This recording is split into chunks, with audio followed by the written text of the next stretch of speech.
corazón de Jesús, en vos confío. Sagrado corazón de Jesús, en vos confío. Hoy vengo a postrarme ante ti, buscando un alivio, porque quiero llenarme de ti, quiero estar contigo. Sana mis malos pensamientos, son muchos los que tengo, no quiero estar con ellos. Creo en tu misericordia, creo en tu santa vida, que está llena de gloria. Ven a mi vida y sáname por favor, Sagrado Corazón.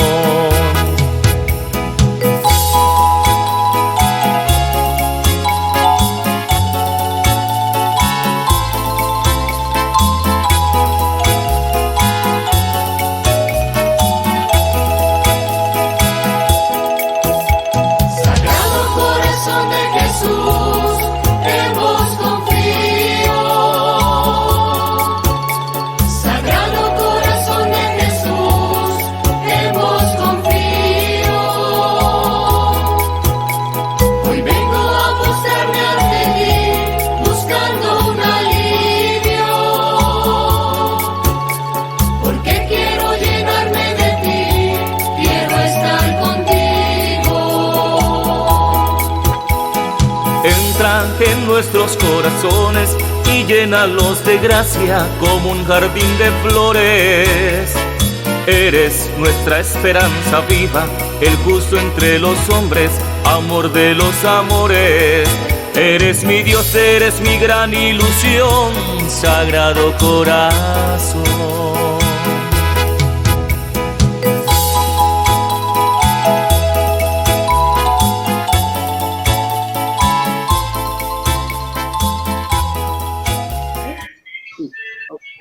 Muy buenas noches, queridos feligreses de la parroquia Sagrado Corazón de Jesús, querida doctora Berta Lucía, doctora Vera, Samuel, desde los controles técnicos y todos aquellos hombres y mujeres de buena voluntad que quieren construir la paz de Colombia y aportar al desarrollo de un mundo mejor. Hoy tenemos la alegría de contar no solo con una persona que ha trabajado por la paz desde una visión teórica, académica, sino de una persona que ha sido víctima de aquellos que han optado por la violencia, de aquellos que no creen en la construcción de puentes, sino en la construcción de los muros. Hoy nos acompaña Berta Lucía Fríes, quien fue víctima del atentado del Nogal. Esto le ocasionó estar 8 años incapacitada. Y a partir de esta experiencia, ha dedicado su vida a la construcción de procesos de paz desde la reparación de las víctimas. Ella sabe muy bien lo que significa sanar, porque solo sana aquel que ha tenido heridas. Y nuestra querida Berta Lucía Fríes sabe muy bien lo que significa estar herida no solo físicamente, sino emocionalmente. Sabe lo que significa vivir en carne propia las heridas de un país lacerado por la guerra, por la violencia, por muchos que ven la paz como un obstáculo para alcanzar sus fines. Hoy nos acompaña el testimonio de una mujer que entre la vida y la muerte ha triunfado, no solo porque en estos momentos biológicamente nos acompaña, sino porque emocionalmente y espiritualmente se impuso ante la venganza, se impuso ante el odio a través del amor y del perdón. Después que Berta Lucía Fríes nos acompañe, nos ilumine, nos enriquezca con su intervención testimonial, tendremos el comentario de otra mujer. Hoy estamos bendecidos, estamos contentos porque nos acompañan dos mujeres. Generalmente el diálogo sobre la paz en los medios de comunicación lo suelen dirigir los hombres, pero son las mujeres las que en el silencio tejen la paz, porque son ellas las que saben cuidar y al mismo tiempo las que saben tender puentes que los hombres han derrumbado con sus bombas, puentes que los hombres han derrumbado con sus enfrentamientos, puentes que los hombres no han querido construir. Las mujeres muchas veces han estado detrás del telón, no porque hagan menos, sino precisamente porque están tan ocupadas haciendo más por la paz que no les da tiempo de hacer propaganda, no les da tiempo de promocionarse, no les da tiempo de salir en los medios de comunicación. Ellas están en la tarea, comprometidas, y saben que su paso por el mundo está dejando huellas y no heridas. Tenemos el gusto de que nos acompaña la doctora Vera Xiomara Zamudio Reyes, quien al final hará unos comentarios. Ella, desde su ser mujer, seguro comprenderá de un modo más profundo las palabras de Berta Lucía Fríes. Desde su ser mujer aportará algo más que lo que puede aportar la academia. Aportará algo que solo se puede experimentar en la vida, dando vida, trabajando por ella, defendiéndola ante las garras de los que la quieran destruir. Querida Berta Lucía Fríes, bienvenida. Nos alegra tenerla hoy en este espacio. Gracias por el tiempo que nos regala. La escuchamos. Muchas gracias y un saludo a todos los que están presentes. Padre Misael Mesa, Ender, Belandria, Vera, Zamudio y Samuel, que nos está ayudando con los controles. Muchas gracias y bendecida por estar hoy con todos ustedes y por tan lindas palabras, Ender. Bueno, espero estar a la altura de las palabras. Yo hoy, cuando hablé y conocí a Ender, le decía que es un gran poeta y lo sostengo. Bueno, ahí estamos viendo. ¿Están viendo? No estamos viendo. ¿Sí? En la parte inferior derecha aparece presentar ahora. Ahí ¿No, le dan clic. ¿No la están viendo? No, No, en el momento no. Ah, espérense, perdón. No se preocupe. Estamos en casa. Esta es su casa, querida Berta. Y aquí estamos sus compañeros de camino. Aprovechamos un momentico para que el padre Misael nos dé un saludito. Muy bien, muy buenas noches. Buenas noches, Berta Lucía, Vera, muy buenas noches. Qué alegría verlas, de verdad. Qué maravilla tener este espacio con ustedes dos aquí. Qué belleza realmente. Pues tú dirás, Samuel, en qué momento. Yo daría un saludo muy cortico, de verdad. Le doy la palabra a Ender por la presentación de Berta Lucía y de Vera. Ya Vera nos ha acompañado en otra ocasión con una excelente presentación sobre el proceso de paz y su implementación. Y ya luego Ender nos indicará la metodología a seguir y luego el espacio de preguntas por parte de los que nos están siguiendo en este espacio de reflexión. Padre, ya en este momento Ender hizo el saludo, simplemente pues usted con que haga su saludito para que empiece ya la conferencia. ¿Comienzo en este momento? Sí, ya va a empezar la conferencia, ya Ender hizo la presentación, entonces no hay problema, padre, que haga usted su saludito para iniciar. Ah, perfecto. Ah, no, ya lo presentaron. Ah, qué pena. Yo que como llegué aquí tardecito, bueno, de verdad, a toda nuestra querida feligresía y la gente que se nos conecta aquí por este perfil de Facebook Live de la Parroquia Sagrado Corazón de Jesús, de verdad, muy bienvenidos todos y todas aquellos que tenemos una seria preocupación por seguir trabajando por el proceso de paz y reconciliación en Colombia. Y esta noche pues somos muy bendecidos porque tenemos la compañía de Berta Lucía Fríes y van a ver ustedes por su testimonio y por su trabajo y compromiso social, la calidad de su trabajo por la paz y la reconciliación nacionales en la perspectiva de la justicia restaurativa. Y también volvemos a tener aquí en esta casa, en esta parroquia, a Vera Zamudio, especialista en todo el tema del proceso de paz, con estudios de doctorado sobre conflictos internacionales y que también con su reflexión nos ayuda a seguir trabajando en este compromiso por la paz en Colombia. Entonces, un saludo muy breve y ya pues doy la palabra a Berta Lucía. Yo creo que ya habrán indicado la metodología a seguir en lo que viene a continuación. Y muchas gracias por estar con nosotros esta noche. Perfecto, adelante, y ya estamos viendo la presentación, no hay ningún inconveniente. Perfecto. Bueno, Muchas gracias. Quiero estar segura que estamos. Ok, listo. Bueno, buenas noches a todos y arranco diciéndoles, como ya me presentaron, yo soy víctima del conflicto armado. Eh, y soy víctima, ¿qué pasó? ¿Qué pasó conmigo? Ustedes recordarán el 7 de febrero del 2003 hubo un atentado terrorista, el mayor atentado terrorista urbano que hizo las FARC. ¿Y por qué? Y lo hizo al Club El Nogal. De pronto para ustedes recordarán estas fotografías. Murieron 36 muertos, 198 heridos. Ellos pusieron un carro bomba. ¿Por qué es importante este hecho?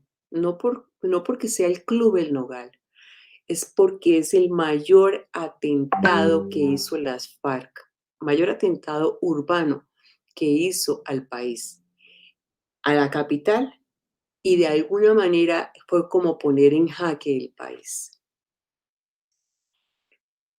¿Qué me pasó a mí? Pues yo voy a contar quién soy yo. Yo vengo del mundo de la consultoría y de trabajar con el sector empresarial. He sido siempre una soñadora de hacer cosas, inventarme cosas, innovar, pero desde chiquita, y tengo una anécdota para arrancar, como para contarles quién soy yo desde chiquita. Mis papás compraron una casa, comenzaron a construir una casa en la calle 100, quienes conocen Bogotá, en el norte, y nosotros éramos como una finca en esa época. Y yo lo que hacía era recoger, yo tenía 12 años y recogía a los niñitos que habían alrededor, que cuidaban esas casitas, esos lotes, perdón, y yo me dedicaba a bañarlos y bueno, me dedicaba a atender a estos chiquitines. Y claro, mi mamá en su orden perfecto me regañaba porque yo traía todo ese grupo de chiquitos. Eso me marcó a mí en la vida porque yo decía, yo porque tengo agua, yo porque vivo en esta casa y porque ellos no. Y yo tenía 12 años. Vuelvo ahora un poco a la historia y me he dedicado al mundo de la consultoría, pero en procesos de transformación. ¿Qué me pasó esa noche del 7 de febrero del 2003? Esa noche, ese día, yo era deportista de alto rendimiento, yo hacía mucho ejercicio, 3 horas diarias, y no porque fuera vaga, sino porque me encantaba y le sacaba tiempo. Y ese día yo llegué y como siempre hice mi clase de baile, soy rumberísima, me encanta el baile, así de que si me quieren invitar, bienvenidos. Y llegué, hice mi ejercicio de baile, me fui a hacer pesas y le dije al profesor de baile, le dije, señor, lo espero en tal sitio porque le conseguí un puesto. Y yo me siento con una compañera a hacer ejercicio, máquinas, y de pronto yo siento pues algo que no entendía yo mucho porque yo era deportista, como les digo, que yo estaba como en las manos en el suelo, pero yo no había oído ningún ruido, pero comencé a sentir como chispas en las manos. Y cuando yo siento esas chispas, digo, uy, va a haber una bomba. Pues la bomba ya había pasado, sino que la sensación era como sentir muchas chispas en mi mano. Y yo le digo a mi compañera, le digo, Valentina, Valentina, ¿estás ahí? Y nadie me contestaba. Lo cierto es que en esa noche yo lo que sí puedo decirles es que lo único que yo alcancé a ver mirando hacia la derecha era como una luz maravillosa que salía como una luna maravillosa que salía como de una ventana, pues ahí había una ventana y que como que subía. Y yo me acuerdo que era como una magia muy especial y como que vi cosas muy hermosas. Los que conocen de estos temas, yo solamente se las comparto, porque yo pensé inicialmente que esto era como la bomba de Hiroshima, que se ha sido como esa forma de hongo, pero no fue un hongo, sino era una luna. Los conocedores del tema dicen que este era el túnel de la muerte. No sé si es así, pero en todo caso yo sentí magia esa noche. Yo sentí una cosa muy rica y ustedes van a decir, esta señora se chifló. Se chifló porque pues yo estaba ahí y en este proceso de pronto ya me despierto de esta magia y estoy con mis manos en el suelo, como les digo, y no me puedo mover. Y yo decía, tan raro, pero no entendía. Y va pasando el tiempo y los segundos, y lo cierto es que se oye es el sonido del silencio. Y siempre lo voy a decir así porque era tan dramático el sonido del silencio que molestaba en el oído porque uno no está acostumbrado a oír un silencio absoluto. Y cuando ya soy consciente de que ya ha pasado la bomba y que no me puedo mover, pasa como en las películas que yo comienzo a gritar, aquí está Berta Lucía, aquí está Berta Lucía, pero como mi nombre es tan largo, yo dije, no, tengo que acortarlo y aquí está Berta, aquí está Berta. Lo concreto es que mi profesor de baile, él ha pensado de que es una caldera que se ha estallado, sale y se acuerda que yo estoy adentro y dice, ay, voy a ir por Bertica, pero él nunca se imagina que se va a encontrar con llamas. Y él entra y él todavía no pierde la geografía del sitio y yo me oye gritar, ya pues está destrozado todo, no hay techos, no hay ventanas, no hay nada. Y él él me dice, ¿dónde estás, Bertica? Y yo le digo, estoy en la primera máquina. Yo estaba haciendo, los que saben hacer el tema de ejercicio, estaba haciendo una máquina y esto es clave porque esto fue lo que me ayudó de alguna manera a que quedara viva. Era una máquina muy fuerte de esas de hierro, yo estaba sentada en ella, en la que uno hace piernas. No sé si me están viendo el movimiento de mis manos. En ese proceso, yo tengo una pared encima. Esta pared que estaba al frente de mí era una pared llena de vidrios y todos esos vidrios fueron como ráfagas, como una metralleta que hubiera caído todos los vidrios en mi cuerpo, sobre todo en la cabeza. Pero yo no sabía, ni me daba cuenta de eso. Me dice mi profesor Pedro, me dice que él toca mi cabeza y siente esa melcocha de la sangre y él se asusta mucho, se va a ayudar a mi compañera y yo no me doy cuenta de nada, pero lo concreto es que no podía salir debajo de la pared. Pasa un tiempo y pasa mucha gente y la gente trata de ayudarme a quitar la pared de encima y es muy complicado. Y hasta que llega un punto en que de pronto aparece Pedro y dice, Bertica, aquí estamos con Valentina. Y se oye al rato, y pues yo voy a tener que acortar el cuento porque es un cuento largo. Llega un momento en que eh, alguien grita, hay que evacuar. Y hay que evacuar, ¿por qué? Porque en el piso número 11, yo estoy en el piso número 5, en el piso 11 hay una piscina y se dice que se va a desfondar. Y entonces están diciendo que hay que salir.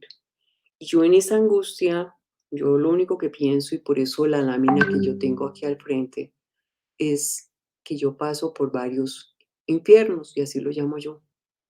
Y yo veo las llamas, y cuando me dicen Pedro y Valentina que se van y que ya vuelven, yo dije, no, eso no van a volver.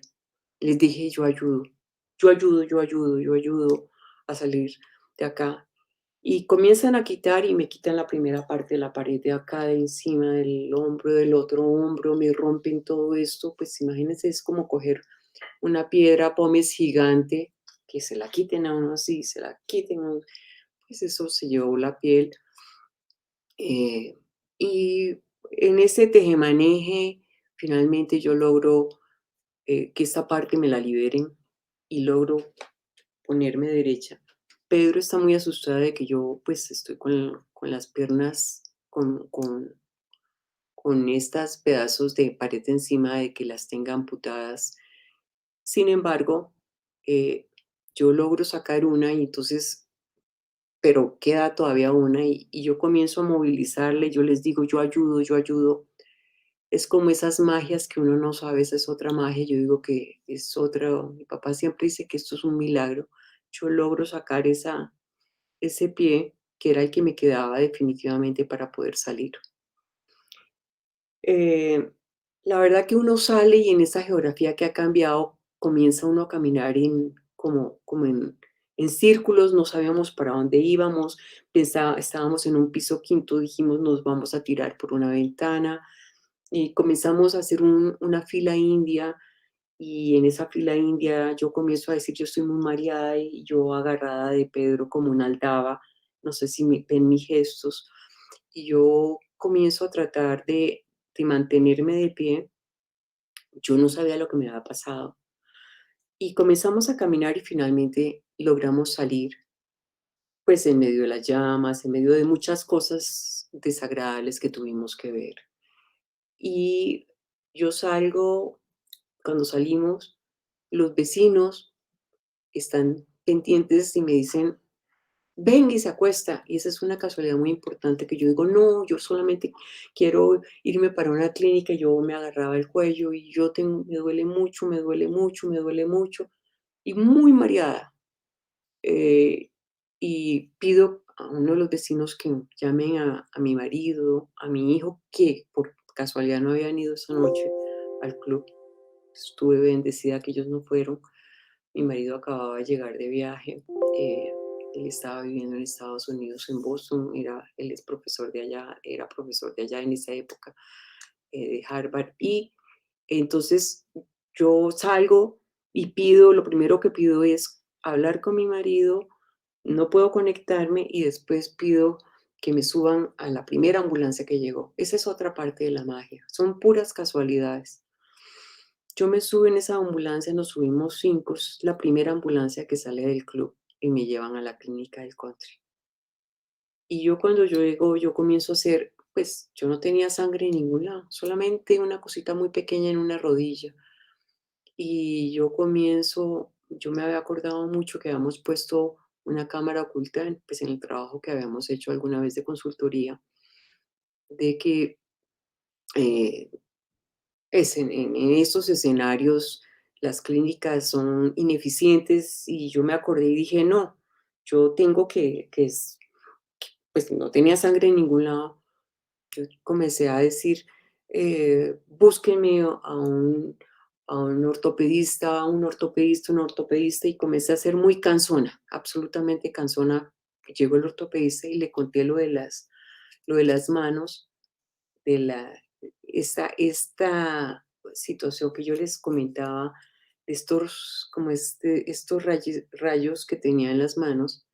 Me tomaron radiografías y me dijeron, cuando volví, me pusieron una banda, como si fuera la banda presidencial o la banda de Miss Colombia, que decía prohibido moverse. Y el médico me dijo al oído, no te puedes mover.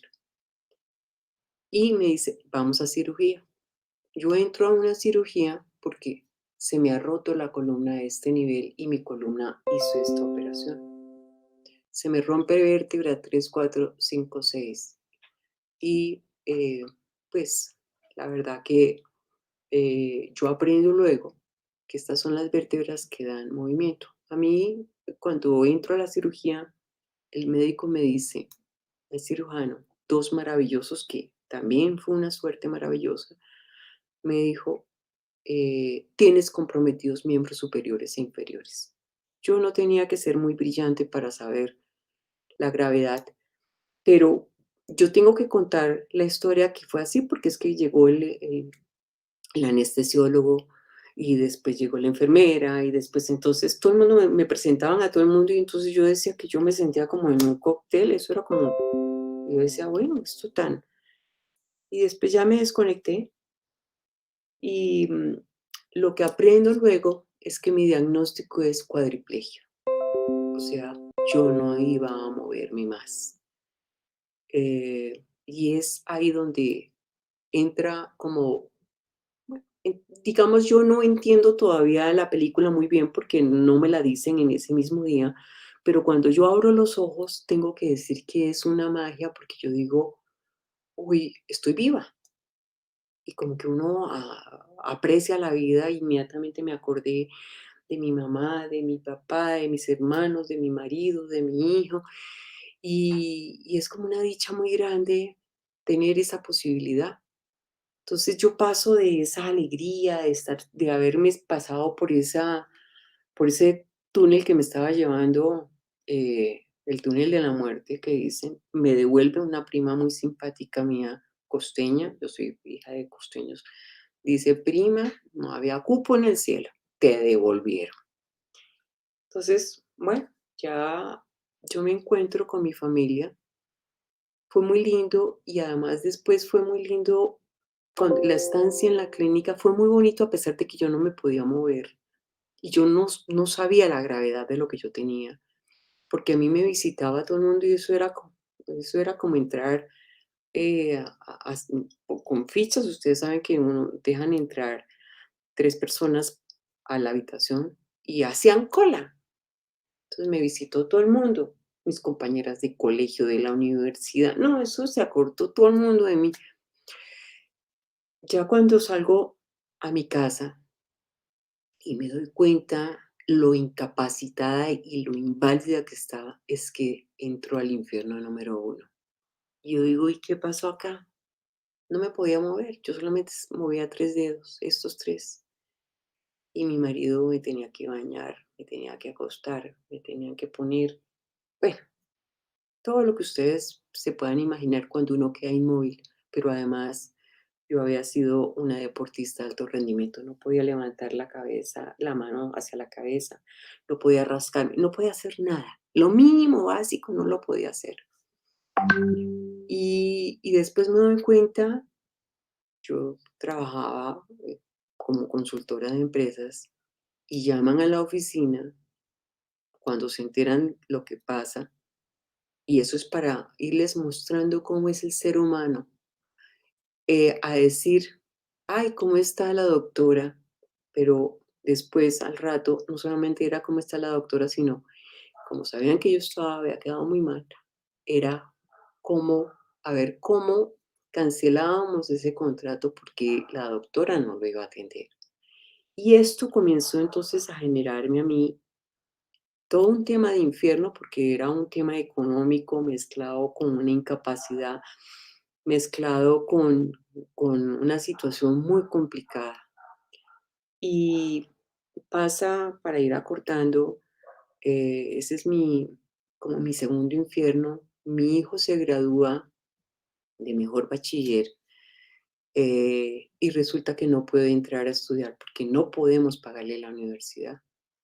Yo llamo a las universidades, entonces también quiero es contarles a los que me están escuchando y me están viendo, es que muchos piensan que porque yo soy del Nogal y de la clase Firififi, yo le he puesto ese nombre, y de clase del dedito parado, que tenemos todos los recursos y les tengo que decir que no. Lo único que nosotros, por lo menos nosotros, teníamos como recursos el conocimiento. Habíamos tenido la posibilidad de ir a la universidad, varios títulos, eh, pero de la noche a la mañana quedamos sin nada. Y mi hijo tenía que entrar a estudiar y entonces en ese instante, pues la prioridad era la salud y la salud comenzó a comer todo lo que ustedes quieran en costos porque nadie, y a la fecha nadie ha pagado esto. Entonces comenzó un sufrimiento muy grande porque mi hijo entonces no va a estudiar y yo llamé a las universidades y llamé a universidad número 1, a la 2 y me decían, yo soy uniandina, y llamé y decía, pero mire, yo estoy incapacitada, ayúdenme. No, él ya había pasado en la universidad. Nada, me decía, sí, pero pague. Claro, con todo gusto, pero pague. Y eso a mí me dejó muy marcada porque me di cuenta, y se los digo a todos, dije, si yo tengo las posibilidades aparentemente de recurrir a créditos, se me cerraron todas las puertas. A la final mi hijo y mi marido, bueno, se van para Estados Unidos, mi hijo se va peladito, estamos hablando del recién graduado tenía 15 años y medio más o menos, y se va inicialmente a cambiar pañales a Estados Unidos y después ya logramos ya que estoy aquí con el padre Misael Mesa, jesuita, los jesuitas allá nos ayudan, saben de que mi hijo ha hecho trabajo social, de que se ha graduado con honores, etcétera, y la única cosa que podemos hacer es que entre a estudiar a un colegio allá en Boston. Pero él trabajaba en el colegio. Esto es para decirles que entonces entra todo este infierno, yo me quedo sola en Bogotá, esa es una decisión, yo les digo a mi marido y a mi hijo se van, yo no les iba a dañar la vida, pero yo necesitaba que ellos siguieran andando y entré como en el tercer infierno. Y el cuarto infierno es cuando yo me voy para Boston, ya cuando me dejan viajar, que es al año, me dejan viajar y entonces pues a pesar de que yo conocía Boston y etcétera, yo me sentía como la más desgraciada de las desgraciadas, una crisis económica muy grande, haciendo fisioterapia 6 horas diarias, pagando en dólares la recuperación. Y me fui para Boston no porque tuviéramos el dinero, sino porque era el único lugar que técnicamente podían ofrecerme una salida para recuperarme.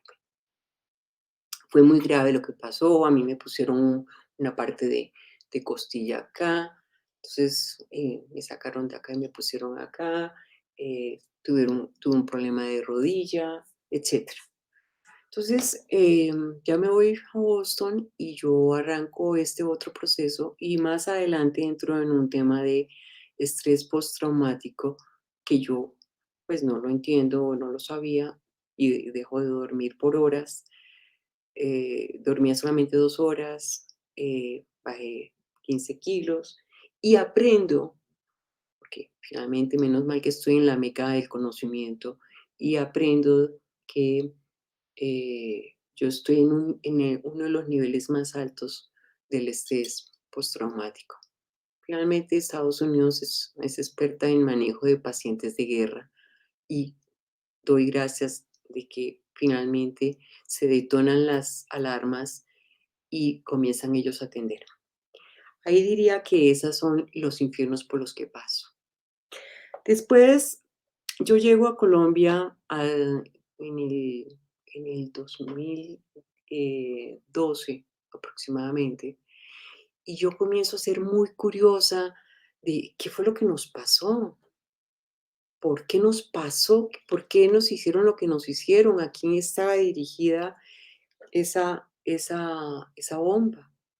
Y comencé, al principio parecía un pollito apaleado y muy callada, pero me metí a estudiar muy bien el caso del Nogal y comencé a ver una serie de cosas que yo no entendía, no me encajaban las piezas. Yo vengo del mundo de la investigación y en ese mundo comencé a decir, bueno, averigüemos por qué. Y aprendí algo que veo que las víctimas en general exigimos perdón y reparación por parte de todos los responsables. Este, mm, este fue un homenaje de alguien que nos hizo este gráfico muy lindo de cómo quedó y la flor que nosotros comenzamos a utilizar como nuestro logo y con algo que las víctimas del Nogal comenzamos a trabajar, a decir y a manejar, que es los que quedamos debemos ayudar a trascender. Esto no fue al día siguiente de la bomba, les quiero decir, esto nos tomó tiempo. Yo cuando estaba en Estados Unidos, yo me desconecté del mundo. Cuando volví a Colombia, lo primero que hice fue encontrarme con víctimas del Nogal, 198, 36 muertos, esa es la estadística. Entonces comencé a encontrarme con ellos, yo iba y venía de Estados Unidos y comencé a ir haciendo como una recolección de historias que me fueron, y además comencé a entender mi propia historia. Y entonces comenzamos y comienzo yo a liderar sin darme cuenta y a buscar la verdad. ¿Quién puso la bomba? ¿Por qué? ¿Dirigida a quién? ¿Por qué no nos dieron seguridad? Si esa era la segunda casa de Nariño. ¿Y por qué digo que era la segunda casa de Nariño? Porque ahí se reunían los ministros, se reunían las distintas entidades del Estado, iba el presidente.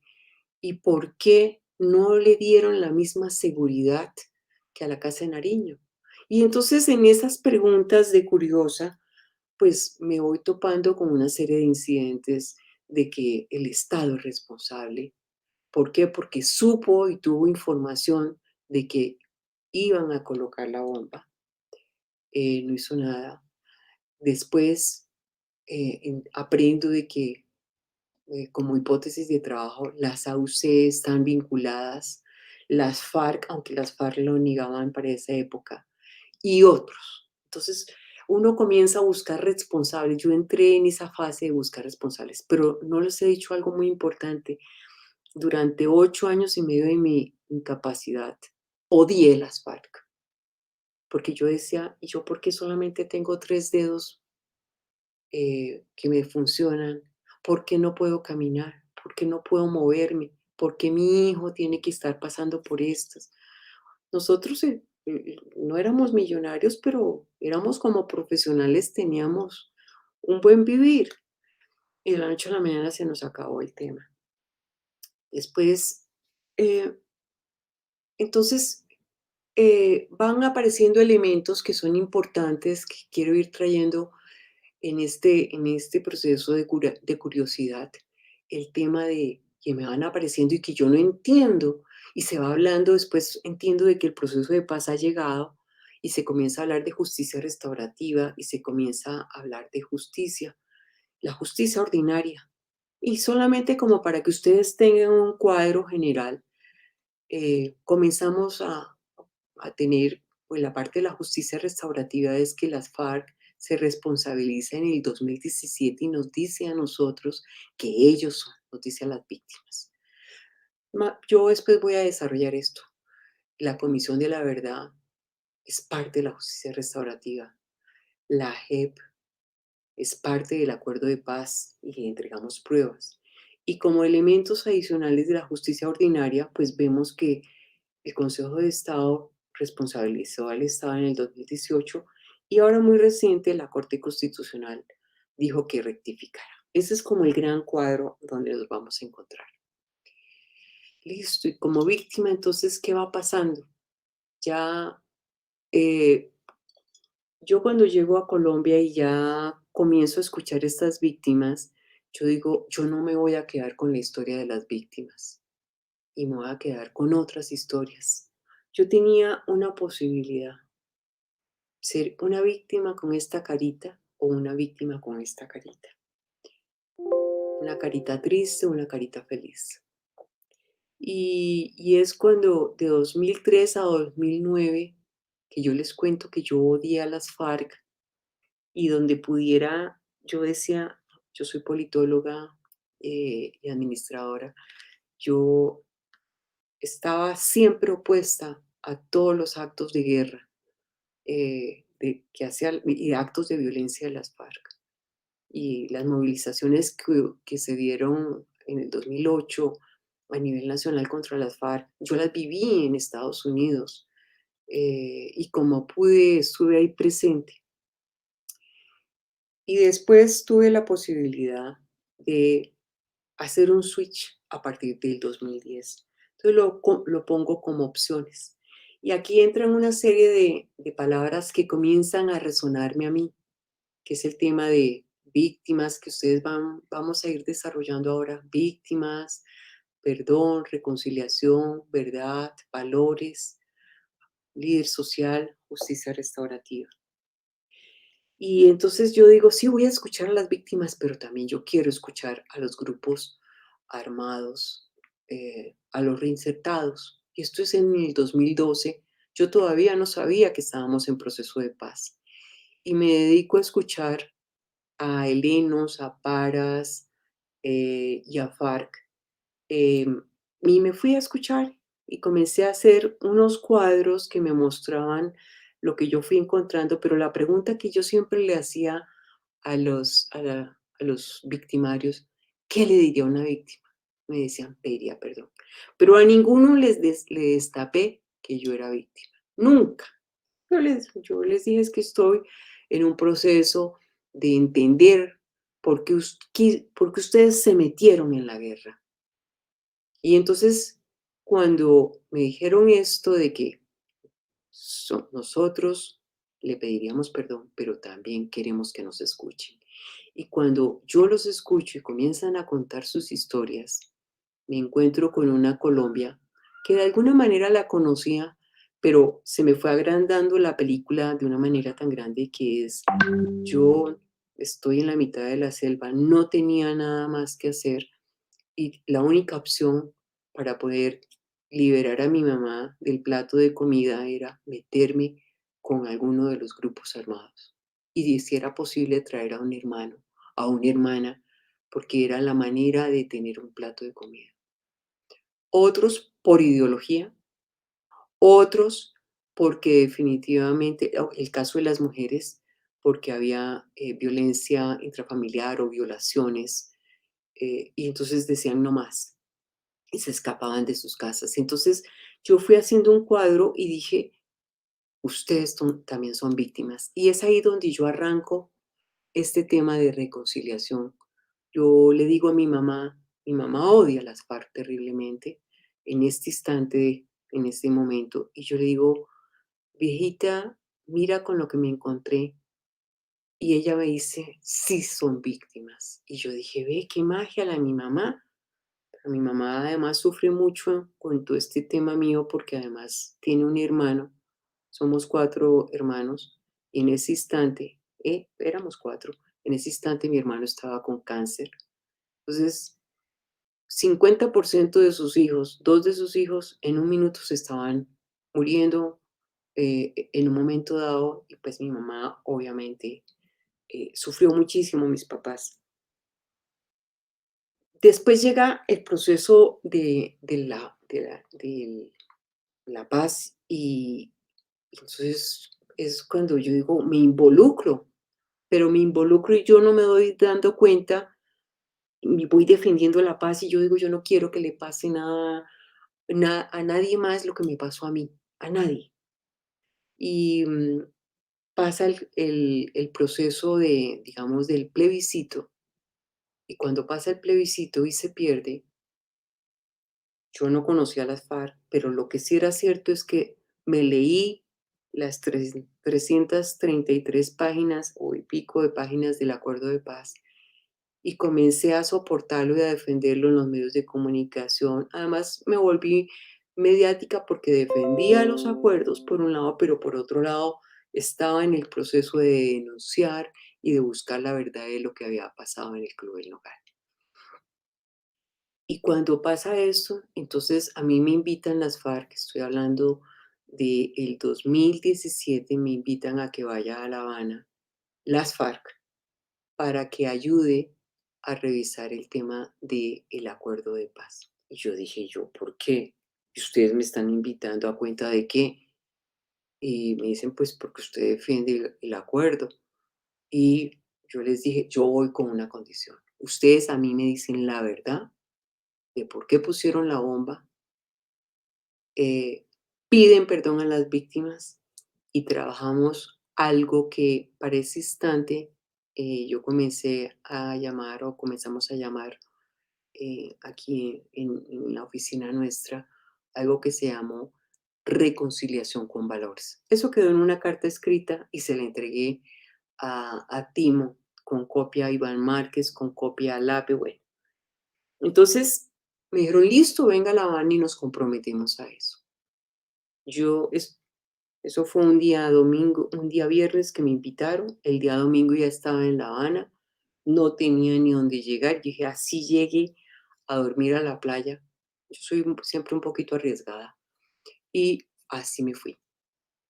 Y, y cuando yo llego, yo fui con los muchachos de Paz a la Calle, esos muchachos que se organizaron en las calles para defender la paz. Yo fui con un grupo de ellos y yo me acuerdo, y esta anécdota siempre la cuento porque me pareció muy hermosa y con ellos quedé con una gran amistad, que ellos, ese día que nos fuimos, el avión salió tarde y pues tuvimos mucho tiempo en Bogotá para hablar y pues yo era como el bicho raro del paseo, que alguien del Nogal que viniera a hablar con las FARC, era rarísimo, era lo más exótico que estaba pasando. Y entonces, cuando yo llego y estamos al día siguiente y ya llegamos a encontrarnos con las FARC, estos muchachos me rodean y yo me encuentro con Alapes, la primera persona que me da la mano, era la única víctima que iba a ese encuentro para comenzar a revisar, yo digo que a ponerle el punto y coma a los nuevos acuerdos de paz. Pero estos muchachos están muy pendientes de qué me va a pasar. Ellos piensan que yo me voy a desmayar, que les voy a pegar, que les voy a regañar. Bueno, ellos se imaginaron, se inventaron, tenían muchos cuadros de lo que pueda suceder. Yo llegué como si nada, los saludé como si nada. Y yo misma me dije a mí misma, yo voy a hacer laboratorio de lo que yo he venido trabajando en mi vida a nivel organizacional. Es cómo generar diálogos. Ese fue mi punto de partida, pero yo no sabía en lo que me metía. Es cómo generar diálogos. Y para hacer el cuento corto de este viaje a La Habana, pues yo me encuentro con Timo, fíjense que yo hablo de Timochenko como con familiaridad, almuerzo con él, me reúno después con Iván Márquez y yo traía en la cabeza la idea de que debíamos firmar un acuerdo entre las víctimas del Nogal y las FARC. Y el día que yo ya sabía que yo viajaba, eso fue en minutos, comencé a elaborar un borrador y comenzamos a construirlo allá, en La Habana. En medio de que estábamos en el punto y coma que les digo del acuerdo de paz, estábamos también con este otro acuerdo entre víctimas del Nogal y en ese instante pues yo ya estaba liderando ese grupo de víctimas del Nogal. Terminé y pues yo llego a Colombia y yo me sentía, paréntesis, este viaje me lo financió Naciones Unidas, porque yo cuando dije yo voy a viajar, yo no tengo ni un peso, yo llamo a Naciones Unidas y ellos dicen, usted tiene que irse. Y yo dije, bueno, me voy. Y yo cuando llego a Colombia, a las 2 semanas, me llama Enrique Santiago, el abogado de las FARC desde España. Me dice en ese español acentuado, me dice, voy para Colombia, quiero conocerla. Yo dije, pero además cuando yo llego a Colombia dije, no, ¿en qué lío me metí?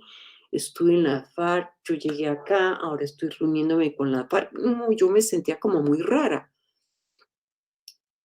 Les tengo que decir que me dieron pistas y me dijeron, en ese instante, yo supe que ellos habían sido los responsables de la bomba del local. Sin embargo, durante 13 años ellos sostuvieron que no. Cuando ellos me dijeron, yo les dije, yo no voy a decir esto, ustedes son los que van a decir. Me dijeron muchas cosas, pero les dije, yo no voy a decir ustedes son los responsables, yo soy una intermediaria, ustedes son los que van a decir esta verdad al país, porque el atentado mayor que se le hizo a la capital, ustedes tienen que pedirle perdón no solamente a las víctimas, a Bogotá y al país. Ellos dicen, sí, lo hacemos.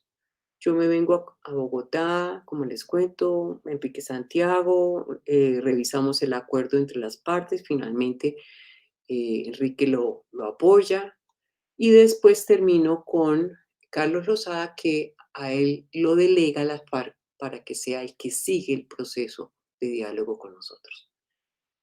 Yo cuando conozco a Carlos Lozada digo, ay Dios, y yo lo googleo y entonces veo que es el encargado de manejar toda la parte de las FARC a nivel urbano y dije, no, qué pereza, me tocó este señor, cuando me toca conocerlo.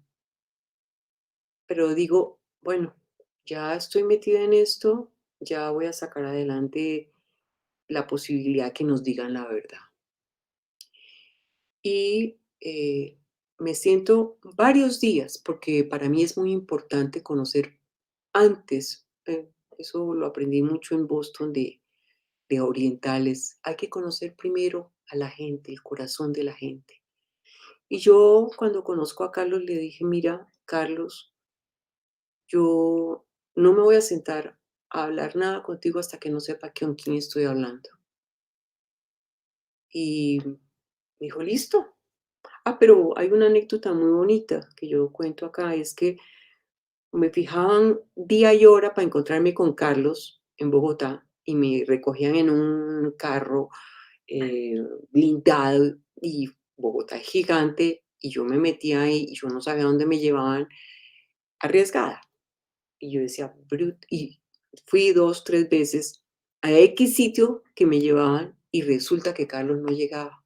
Ay, yo dije, no, pero tan cansón, ¿no? Y finalmente el día que lo encuentro, yo lo saludo muy serio, muy tímido por demás. Le digo, ay, al fin conozco el que me deja siempre con los crespos hechos. Así arranqué la relación con Carlos. Y le dije, y así, yo he sido siempre yo soy hija de costeños, bastante desabrochada, como diría. Y ese fue el arranque de mi relación con Carlos. Aquí ustedes me ven firmando un acuerdo de 7 puntos.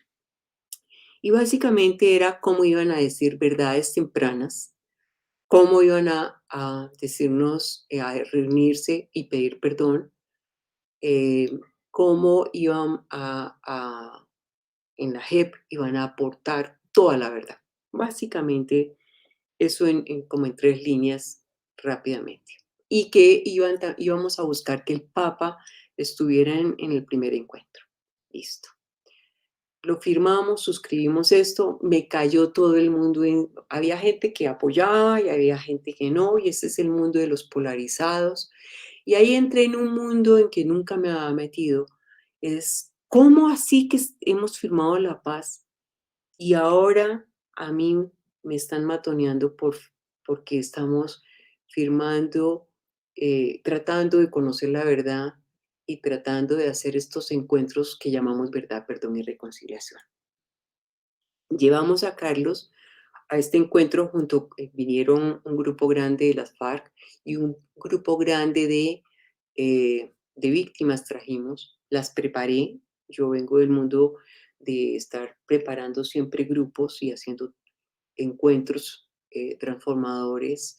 Y entonces, la verdad que al principio hubo pánico por parte de las víctimas. No, yo no me quiero encontrar con las FARC y si yo les digo, mire lo que me hicieron, me van a matar. Yo les decía, pues escríbales. Finalmente llegamos con un grupo, eh, nos preparamos y era preparar mucho la posibilidad de estar ahí. Había mucho susto, pero también les tengo que decir que había susto por ambas partes. Aquí paro un minuto y también digo, alguien siempre me pregunta, ¿y cómo comienza usted a confiar?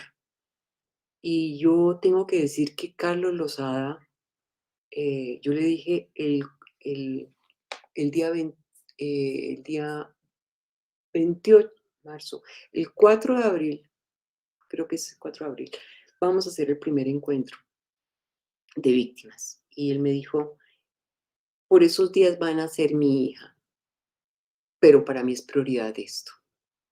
Cuando él me dijo eso, yo dije, wow. Y exactamente ese día en que hicimos el encuentro, la bebé nació en la madrugada. O sea que él llegó, nosotros ya estábamos desde las 7 de la mañana, él llegó trasnochado por la bebé y es para decirles eso. Y esto fue lo que dijo, pues fue un día de 10 de las 8 de la mañana a 10 a 7 de la noche estuvimos. Cuando yo le dije al padre de Ru que nos acompañara, dije, Pachito, él vivía en Medellín, Pachito, ¿nos acompañas? Él me dijo, eh, sí, sí, yo llego en el primer vuelo y me voy a mediodía. Y le digo, no, señor, vamos a estar todo el día. Y lo mismo le dije a Carlos Lozada, dijo, ¿tanto? Y le dije, sí, tanto. Lo concreto es que dijo, esto que ustedes están viendo acá, lo claro es que no había una justificación política para haber atacado un objetivo civil como era el Nogal, independientemente del alcance militar. ¿Qué pasa luego? Pasa, voy a devolver un momentico, que fue tan exitoso este encuentro que las víctimas que no quisieron venir, señora Bertica, ¿por qué no hace otro encuentro? Y entonces hicimos otro encuentro y después hicimos otro encuentro y fue absolutamente maravilloso. Y yo no sabía que me iba a encontrar con lo que nos encontramos, que pues estuvimos, primero cada víctima contó su relato, les dijo a las FARC lo que les habían hecho y me quitaron el ojo y perdí mi hijo y quedé viuda, etcétera, etcétera. Y uno veía que las FARC se iban hundiendo en las sillas. Hubo después una fase en que yo los puse a trabajar conjuntamente, mezclados, víctimas y victimarios.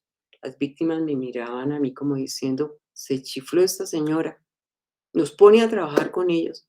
A los 5 minutos le estaban preguntando qué comían, cómo se vestían, los mosquitos, las culebras. Y terminamos las 3 jornadas que hicimos abrazados con ellos, y en un acto muy bonito. Las víctimas todas declararon, les dijeron públicamente, nosotros hemos perdonado. Yo nunca me imaginé que eso lo íbamos a lograr, pero se los confieso, eso fue lo que pasó.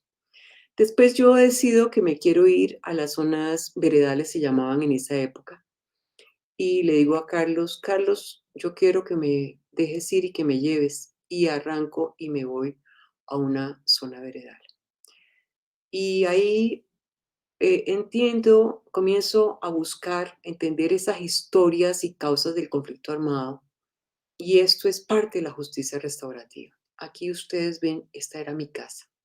Yo les digo que cuando llegué yo allá y Carlos me dejó como quien deja a un bebé en la puerta de una guardería y me entregó a un guerrillero y eché pata para arriba, yo dije, bruta en la que me metí.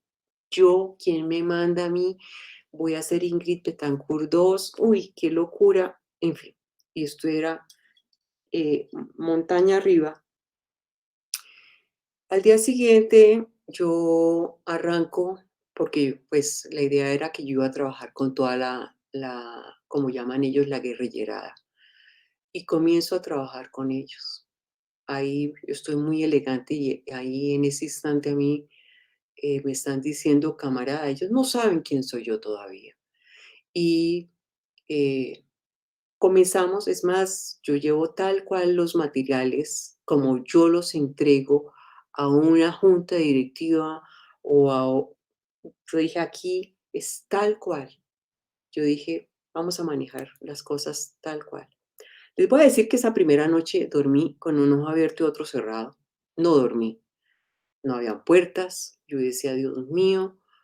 Bueno, todo lo que uno se puede imaginar. Y no, y me arrepentí. Yo dije, ya, y no funcionaba el celular. Dije, no, ya, nada que hacer. Ya arranco con este grupo y arran- puedo decir, son muchos grupos, son muchos días que yo me quedo, pero ¿cómo termina esto? Primero ellos construyen hasta su visión de su visión y su construcción colectiva de cómo es ese ciudadano que va a entregar armas y cómo quieren ser ahora los nuevos ciudadanos. Cómo se están creando ese sueño. Eh, Pasa que al mediodía, después del almuerzo, en el primer grupo, obviamente, ellos llegan y se dan cuenta que esto es destapado. Y entra el perro, el gato, el chivo, todos los animales entran acá. ese día, a esa hora yo les dije, cuando se sientan, les dije, yo odié, los odio a ustedes, a las FARC. Y ellos todos sorprendidos porque no entendían que alguien es que suponían que era la camarada, estuviera diciéndoles, y les digo, yo soy víctima del lugar, mire lo que me hicieron, les di, creo que hasta las inyecciones, las miles de inyecciones que me pusieron y todo lo que me pasó, no volaban las moscas, eran todos como así concentrados en el cuento. Yo duré con cada grupo 2 días, porque la meta era ayudar en ese proceso de yo entrego armas, soy nuevo ciudadano y cómo estoy construyendo y cómo voy a construir ese sueño. Termino el grupo y una de las chicas se levanta y me dice, señora Bertica, le pido perdón a usted y a su marido llorando. Y al rato se levantan las otras niñas, lloraban y después se van levantando los caballeros y cada uno a su manera fue pidiendo el perdón y dando gracias, porque además lo que estaba yo dejando era, en mi poco tiempo que yo estuviera, algunos elementos de lo que podían hacer en en esas zonas veredales que ya les habían asignado como su sitio de vida, a nivel de construir procesos productivos. Y eso pasó con todos los grupos. Lo único que les puedo decir es que para mí ya, yo estuve ahí muchos días y yo andaba muy tranquila. Era como andar en un espacio que yo manejaba, eh, y aprendí mucho de ellos. eh, Aprendí de sus historias, aprendí los dolores que tuvieron que vivir y cuando yo salgo del sitio, de los sitios, pues era unas despedidas que yo nunca me imaginé que fueran a dar. Y ustedes podrán decir que si esto es Estocolmo, y yo siempre digo cuando me encuentro y digo esto, pues consíganme un médico para que me resuelva el Estocolmo. En estos sitios, aquí, este es uno de los guerrilleros que no tiene brazos, no tiene ojo, no tiene brazos. Y esta foto, yo digo, miren lo que pasa con producto del conflicto armado. Eh, y aquí pueden decirse muchas cosas. A él se lo merece, ¿sí? Y pueden decir, ay, pobre la víctima. Pero yo en este instante, yo les digo a ustedes, no, en este instante no podemos seguir en un conflicto armado, porque yo siento que estamos en un conflicto, pero traje esta foto para decir que la guerra no trae nada positivo. Después de que ha pasado todo esto, el Centro Nobel de Paz a mí me invita para que cuente todas estas historias. Yo nunca me espero eso, porque yo era aquí anónima, eh, etcétera. Y yo doy muchas gracias de que a mí me lleven. Y es ahí donde arranca un caminar, porque el primer ministro va a esta charla y me dice, ¿y usted qué quiere hacer? Yo le digo, yo quiero continuar haciendo esto, pero yo no tengo plata. Y me dice, yo, páseme una propuesta y así es como yo arranco. Esto es en el 2017. Y es donde arranco con los encuentros transformadores entre víctimas y victimarios del conflicto armado. Y comenzamos a construir toda una metodología basado en el acuerdo de paz que es verdad, justicia, reparación y no repetición. Y es como comenzar a pensar que es importante, porque yo comienzo ya a trabajar con muchas víctimas, la importancia que nos digan la verdad, cómo construir una metodología, un currículo que nos ayude a perdonar, a reconciliarnos para poder convivir, sobre todo en los territorios, porque los territorios son sitios muy pequeños en donde se encuentran todos con todos y que puedan producir conjuntamente, se construya la paz y realmente haya sostenibilidad, porque es la única manera. Y entonces creamos una metodología, un currículum, es como ir a la universidad, pues en pequeñito. Y comenzamos con estos encuentros transformadores.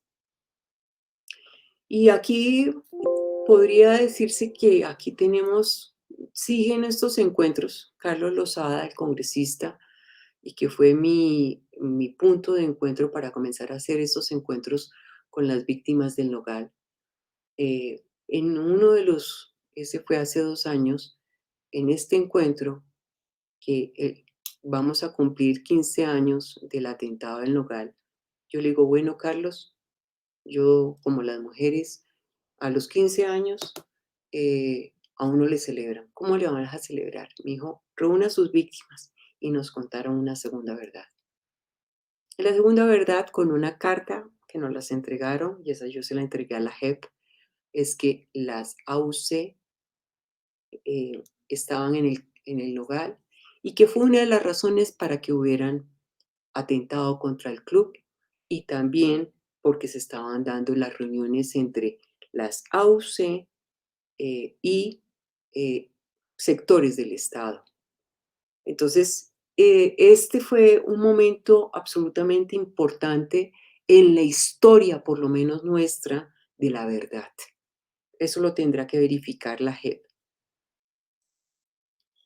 Y entonces aquí yo voy dejando algunas conclusiones porque yo no sé qué es justicia restaurativa, pero después me doy dando cuenta de que yo la estoy practicando. Entonces es como involucrar a todas las partes del conflicto, es reconocer los derechos de las víctimas. Nosotros no hubiéramos podido haber hecho el encuentro con los victimarios si no se da el acuerdo de paz. Nosotros, por lo menos las víctimas del Nogal, no hubiéramos sabido de que ellos pusieron la bomba. No hubiéramos sabido esa historia que está escrita, que la JEP tiene, que se reunían las AUC allá, no sé. La justicia restaurativa permite construir nuevos diálogos, ¿sí? Diálogos entre opuestos, entre distintos, entre víctimas y victimarios. Y construye una justicia distinta, sin rejas y sin pijama a rayas.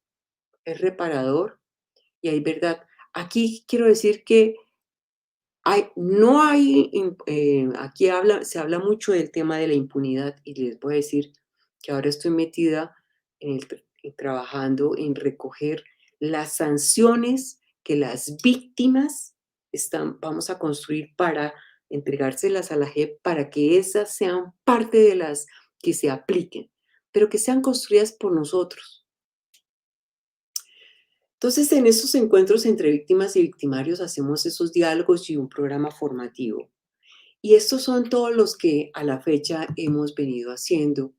O personalmente, yo tengo ya a la fecha un equipo, he tenido apoyo de Noruega, de Suecia, Naciones Unidas, la OIM, etcétera, etcétera, que han comenzado a apoyar esto y ha sido, pues para nosotros ha sido muy importante y para las víctimas y tanto para EXFAR como para las AUC. Entonces hemos hecho con el Club del Nogal, con comunidades indígenas, con empresarios, con los supercacaos, con mujeres de violencia sexual, por las FARC, violencia sexual de AUC. Y esto es bien importante porque es el reconocimiento de que sí hubo violencia sexual, desplazamiento a Kennedy. Kennedy es un sitio acá en las afueras de Bogotá por la AUC, desplazamiento a Soacha por FARC, madres de soldados, o sea, que han muerto, militares amputados, territorios, todos estos territorios con comunidades transgénero y otros. Y pues para mí, cada uno es una historia, pero mientras trabajamos con esto, tenemos también que trabajar con esto. Entonces, imagínense por un minuto que arrancamos con este currículo, porque hay que preparar a las víctimas. Las víctimas entran como yo pasé por eso, las entiendo mucho. Yo duré 8 años en odio, con rabia, con ira, y así llegan la mayoría de las víctimas. Odian a su victimario. Entonces comenzamos a mirar sus actitudes, sus valores, comenzamos a ver cómo nos vamos a relacionar ahora con ese victimario, porque la idea es que nos vamos a encontrar con ellos, los que quieran. Pero es un proceso que toma tiempo, porque hemos aprendido que eso toma tiempo. Cómo le damos esa seguridad a la persona, que tenga mucha confianza, cómo se van construyendo elementos de convivencia entre las víctimas y después para construirlas con sus victimarios. Es toda una metodología. Y aquí ya les voy a ir contando algunos ejemplos rápidos. Este es con militares, madres que pierden hijos y que son militares y militares discapacitados en campo de batalla. Aquí está Timochenko y aquí hay un grupo muy grande de las FARC aquí mezclado. Y estos son, los muchachos son amputados, militares amputados, y este que está en silla de ruedas. Mamitas, ellas se denominan mamitas que perdieron a sus hijos. Mire, ese día lloraron, odiaron, yo no quiero ver a esos señores, perdí mi hijo, y los otros mostrando sus piernas amputadas o sus miembros amputados. Pero en paralelo hay que ir preparando a las FARC o a las AUC. Y hay que prepararlos de tal manera de que cuando el encuentro es como un encuentro, valga la comparación, ustedes van a decir, como un encuentro matrimonial. O sea, hay que encontrarse y hay que buscar cómo generar un diálogo. Y ese es el punto de partida, cómo generamos el diálogo. Y de acá hay unas anécdotas muy hermosas, porque aquí hay una mamá que decía que llegó diciendo que llevaba, esta mamá, que llevaba 15 años, eh, esta mamá, 15 años de luto y que ella, a partir de que se encontró con Timo y a partir de que firmaron un pacto de perdón, se quitó el luto. Y esa fue una decisión de todas las mamás. Dijeron, no más luto. Y hoy en día están trabajando, buscando madres para hacer estos encuentros transformadores. Pero lo otro muy bonito que pasó es que Jimmy, que está en silla de ruedas, no ha tenido ayuda del Estado, que eso es lo otro con lo que nos hemos encontrado. No ha tenido ayuda del Estado, no tiene seguridad social y lo que cuesta estar en la silla de ruedas y todas sus enfermedades. ¿Qué hizo? Pues nosotros terminamos este encuentro en febrero, entramos en la pandemia y a mí me llaman las FARC y me dicen, logramos ponerle una tutela, yo sabía que iban a hacer eso, y ganamos la tutela, la pusieron las FARC para que le dieran el apoyo a Jimmy, el Estado, de lo mínimo básico a nivel de salud. Pero, contradicción, ¿cómo es que las FARC ponen la tutela? Y entonces esto lo tuvimos que celebrar y llamamos a la JEP, a la Comisión de la Verdad, llamamos a todo este grupo, llamamos a Naciones Unidas, a los que financiaron este proyecto.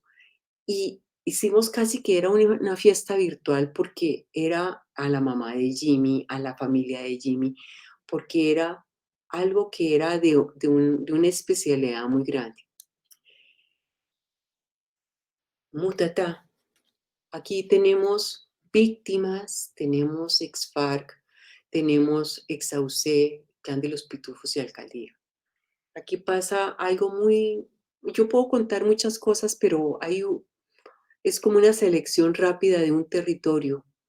Yo llego a Mutatá, en Antioquia, y yo ando con grupo de seguridad porque por yo estar hablando y por estar trabajando en esto y como trabajar por la paz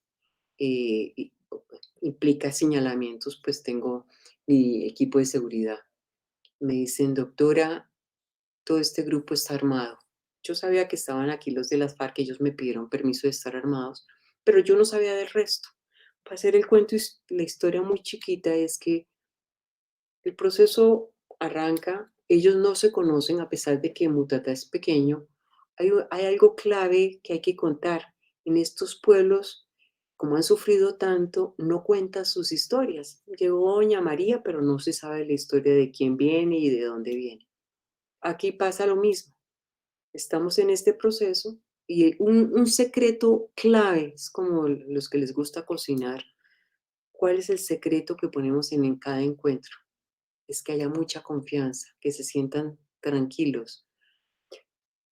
Y una mamá se levanta, una víctima se levanta a decirle al jefe de las FARC, usted mató a mi hermana y me quedé con 6 de sus hijos y usted mató a mi cuñado. Y lloraba esa mujer.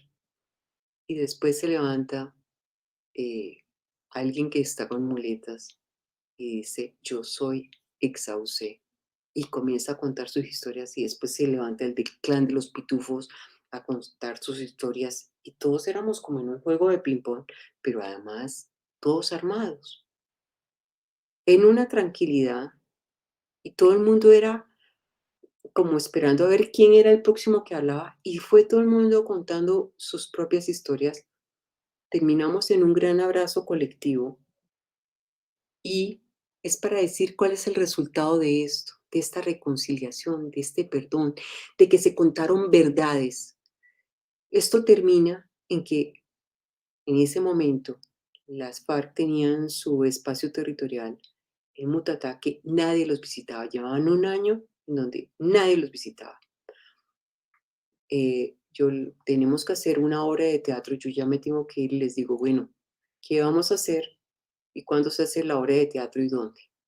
Y se levanta la víctima y dice, yo propongo ir al espacio territorial.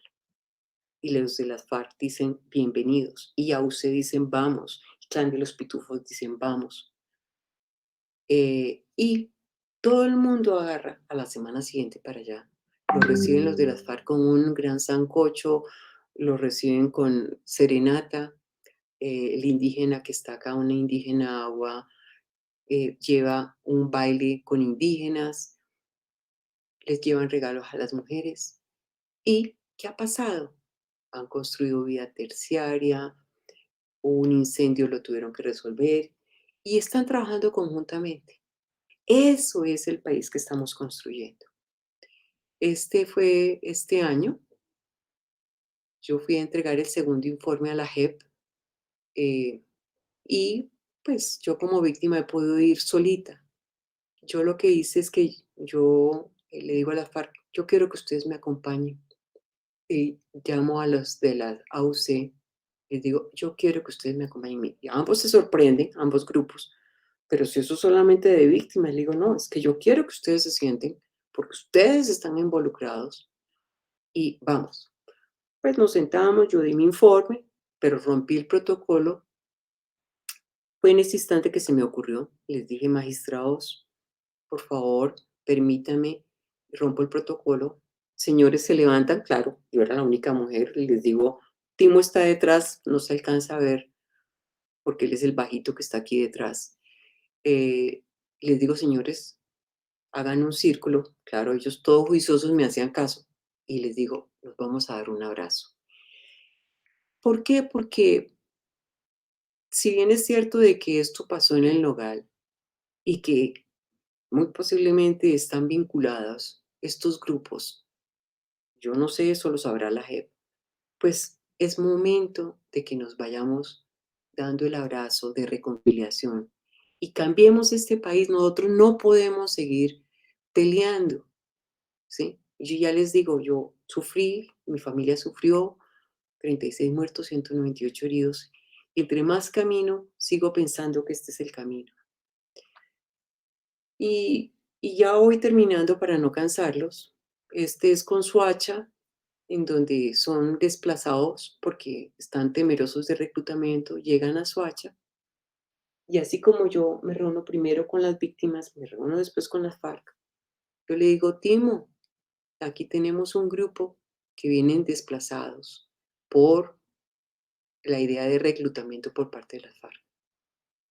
Y pasan cosas en estos diálogos con las FARC que son absolutamente increíbles. Yo desde hace 4 años, todas las semanas hablamos con las FARC, todas, todas. Y todo el tiempo estamos trabajando con esto y todo el tiempo yo, para que estas victimarios se reúnan con estas víctimas, hay que pasar por un sedazo. Ustedes no pueden decir cualquier cosa, ustedes no van a revictimizar. Para hacer el cuento también corto, a los 2 días que hicimos este encuentro, Timo públicamente en el país dice, en ese instante no se hablaba de reclutamiento como responsables las FARC, lo dicen públicamente. Entonces, aquí yo lo que les quiero decir es que todo este trabajo es de doble vía. Este muchacho tenía 12 años, le pegan un tiro, pueden ver cómo le quedó la cabeza, y hoy en día tiene 40. Ustedes no me pueden devolver mi rostro que me quitaron cuando yo era un adolescente en los años 90. Ustedes no pueden devolver la alegría a mi madre. Ustedes no pueden devolverme a mi padre.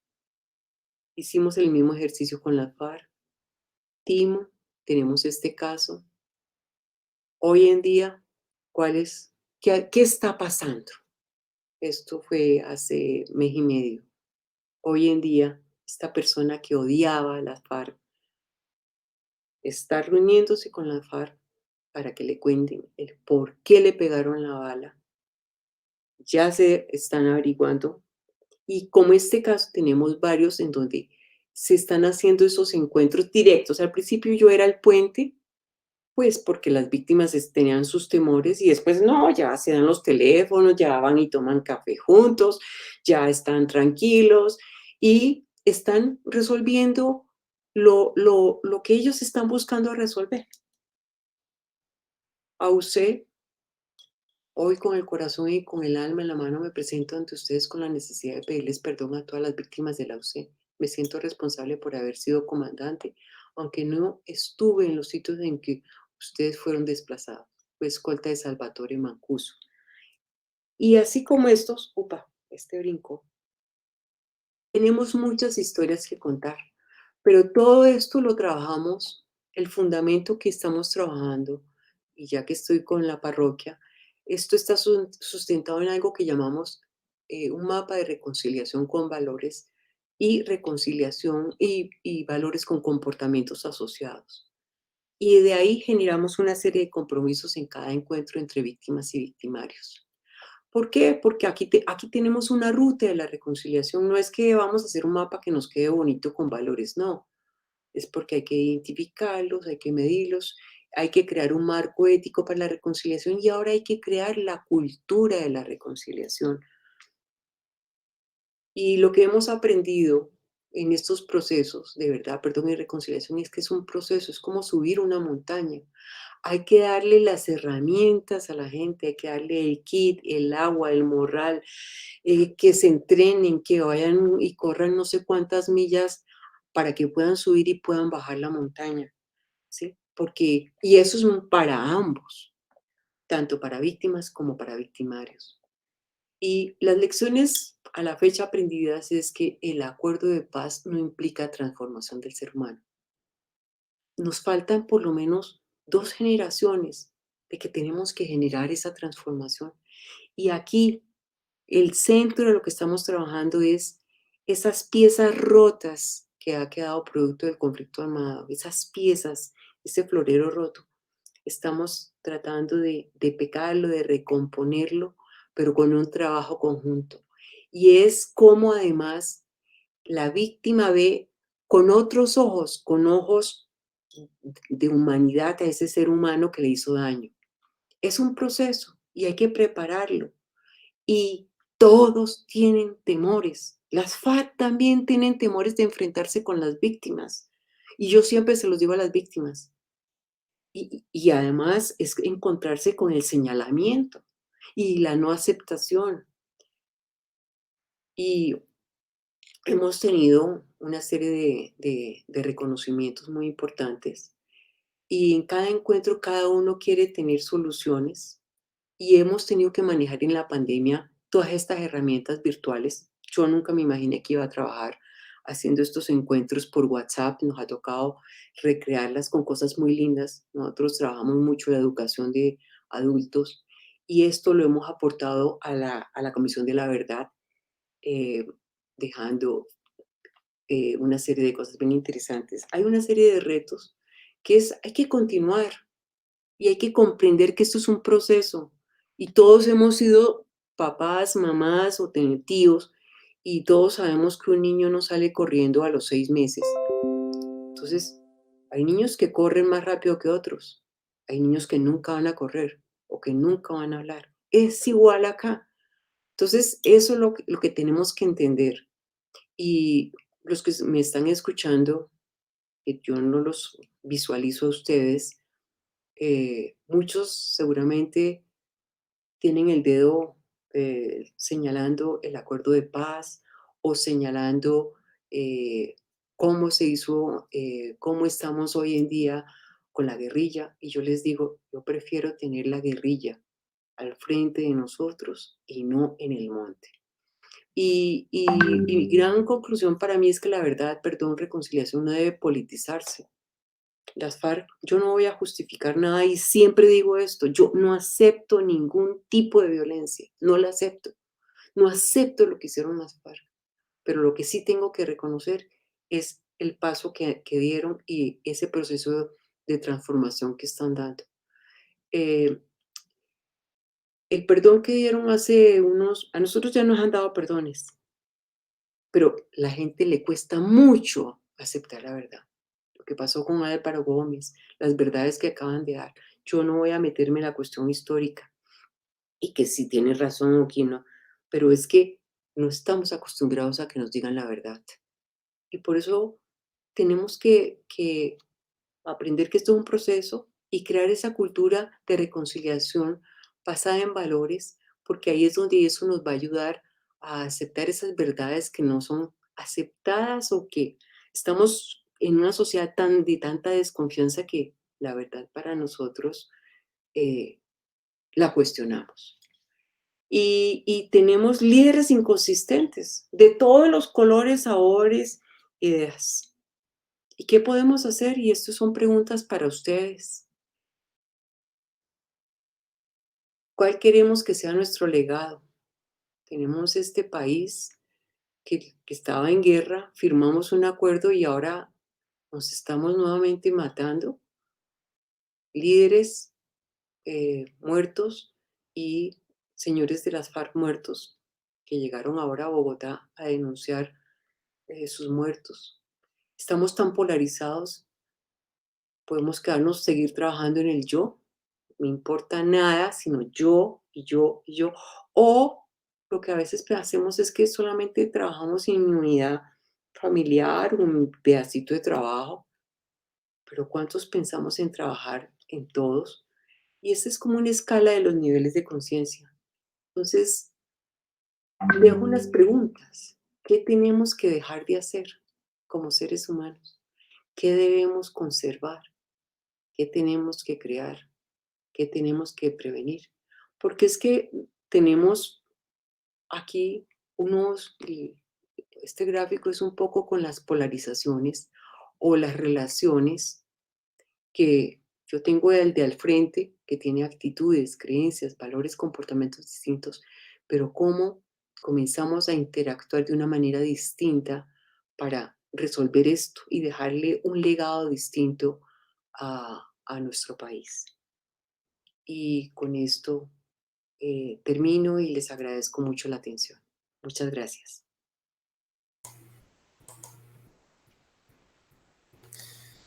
Berta Lucía, no creo que haya palabras que uno pueda decir para explicar lo que se ha sentido en este momento. Las palabras pueden hablar de la paz, pero usted ha hecho la paz.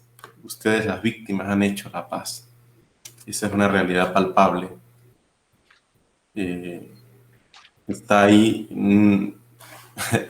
como una catedral que supera la razón y que supera las emociones más encontradas y negativas que el ser humano puede tener. Cuando hablabas, se me venía a la mente la imagen del Evangelio cuando Jesús se sienta a comer con los pecadores.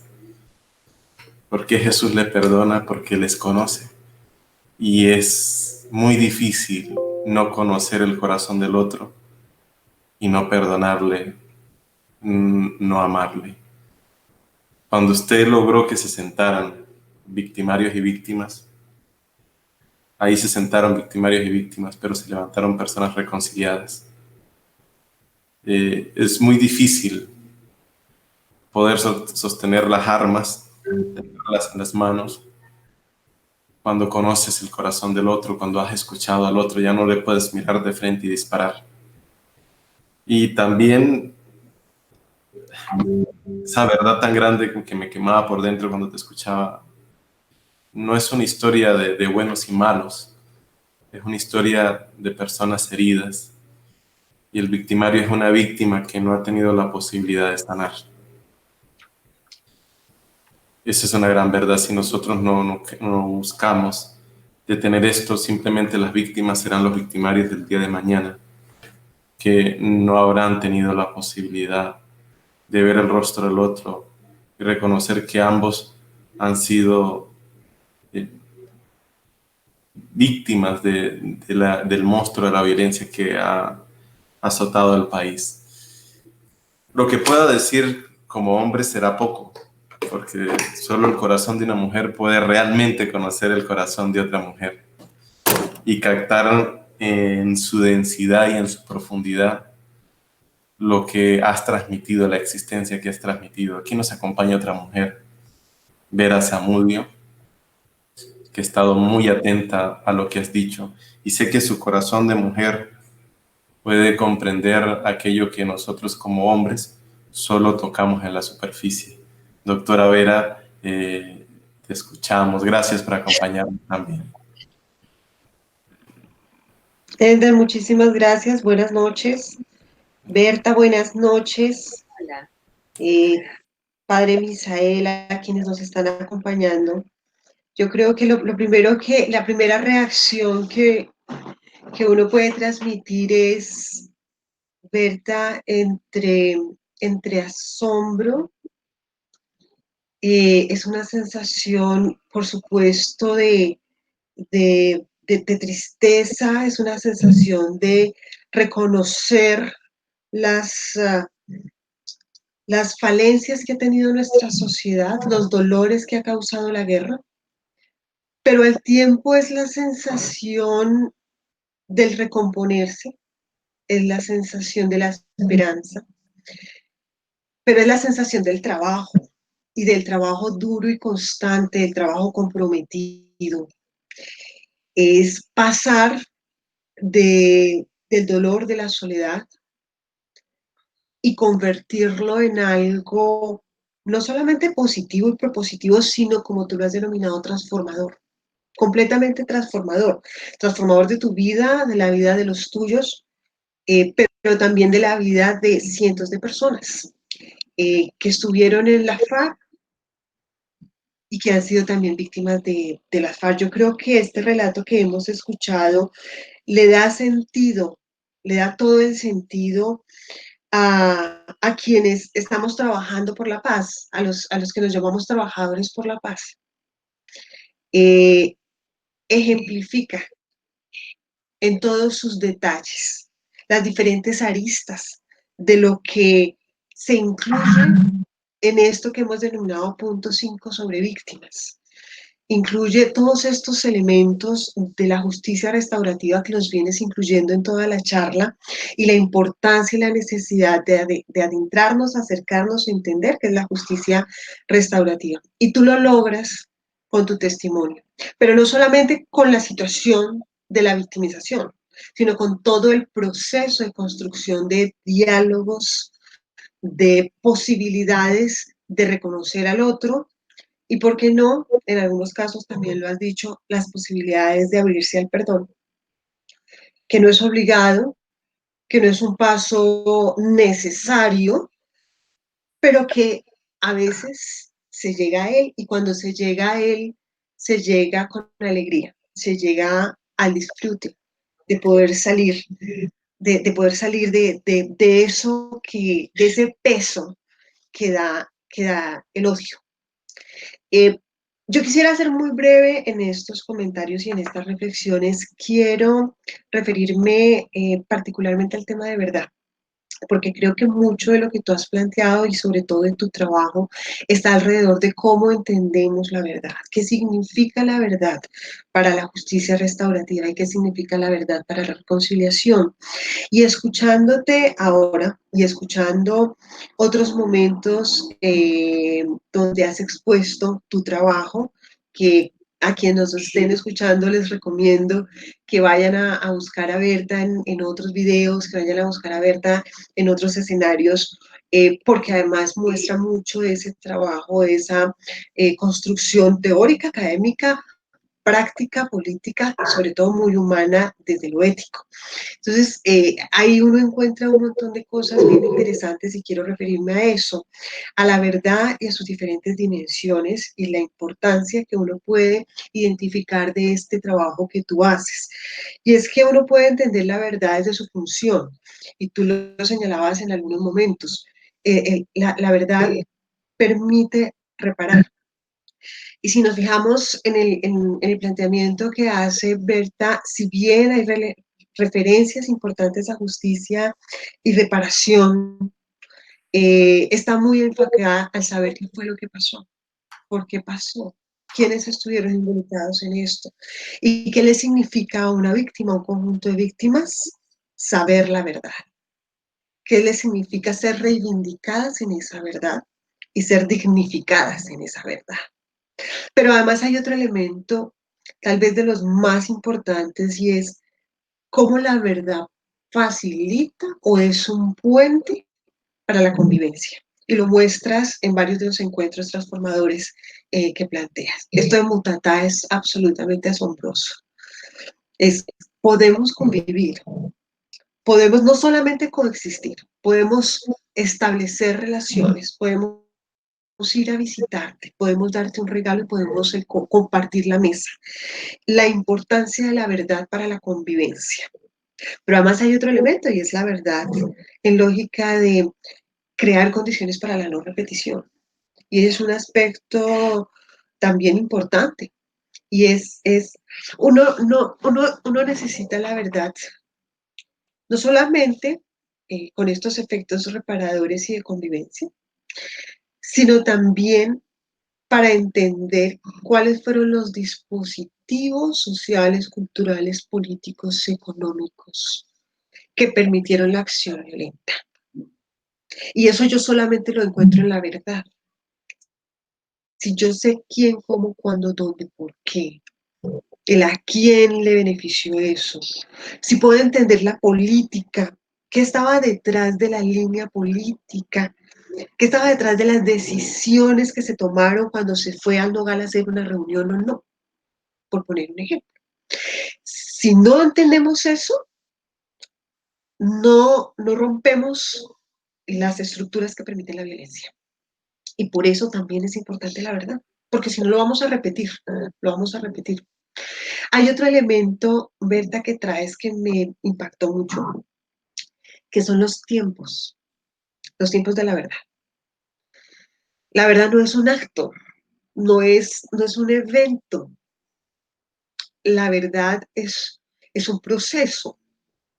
Hasta para hacer el acto de reconocimiento hay que hacer un proceso. Pero además lo que le implica al que va a decir la verdad,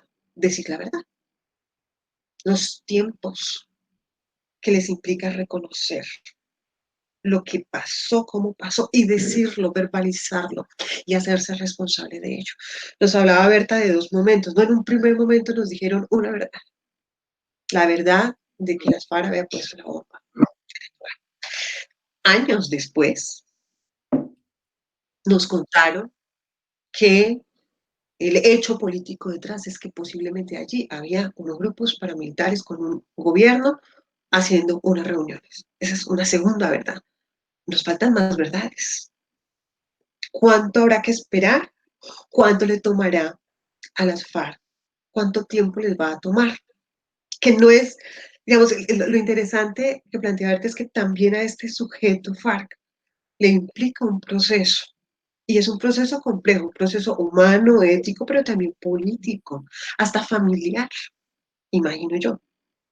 Todo lo que hay allí detrás para tomar la decisión de salir públicamente y señalar alguna acción cometida. Hay otro elemento que quiero significar es que son muchas cosas, ¿verdad?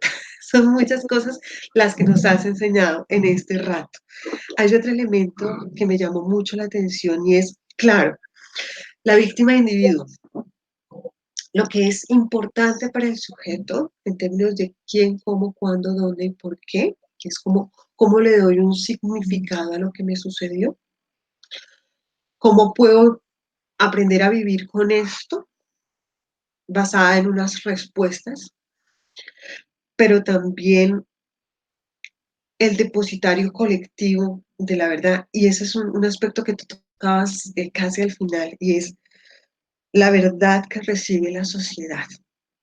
Es más, qué tan preparados y preparadas estamos como sociedad, como conjunto, para que nos digan la verdad. Y el caso de Álvaro Gómez es claro. ¿Estamos como sociedad listos? ¿Hemos hecho conciencia de, de saber que estamos exigiendo la verdad? ¿De qué sucederá cuando nos cuenten la verdad? ¿Cómo vamos a reaccionar ante ello? ¿Cómo la vamos a entender? ¿Cómo la vamos a encajar? Y algo decía Ender también, y es tener que salirnos de esta narrativa dicotómica de buenos y malos. Muy difícil, va a ser muy difícil. Va a ser muy difícil que en un momento determinado nos digan la historia que nos contaron 10, 15, 20 años, pues esa historia está más o menos relativamente mal contada. Aquí hay otras cosas, aquí hay otros actores, aquí hay otros elementos, aquí hay otras versiones y hay otras narrativas. El romper la idea de buenos, malos, es algo que la sociedad tiene que empezar, bueno, que tenemos que empezar a prepararnos, que tenemos que empezar a prepararnos.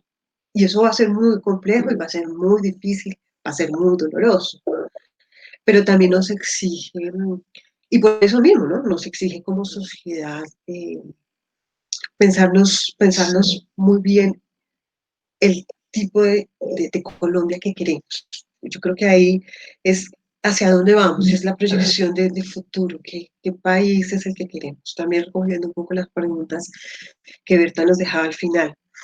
Y yo quiero y con esto termino, porque yo me imagino que todavía hay muchas personas que quieren hablar con Berta y no quiero negarles esa posibilidad. Yo quiero hablar del papel que debe tener el sistema integral de verdad, justicia y reparación, y es cómo le va a ofrecer esa verdad a las víctimas. Lo has dicho, Berta, varias veces, la JEP tendrá que revisar esas versiones y tendrá que decidir llamar a ver quiénes son los responsables realmente de esto, quiénes son los múltiples responsables y de qué manera son responsables. No todos son responsables de haber puesto la bomba.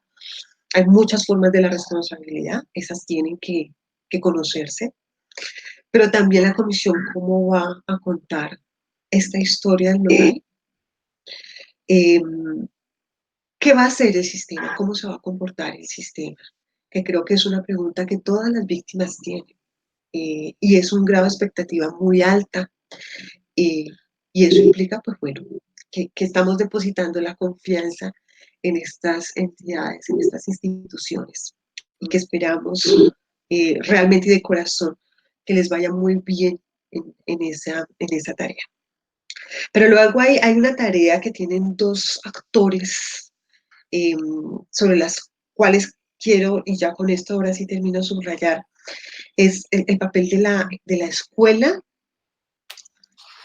el papel de la formación.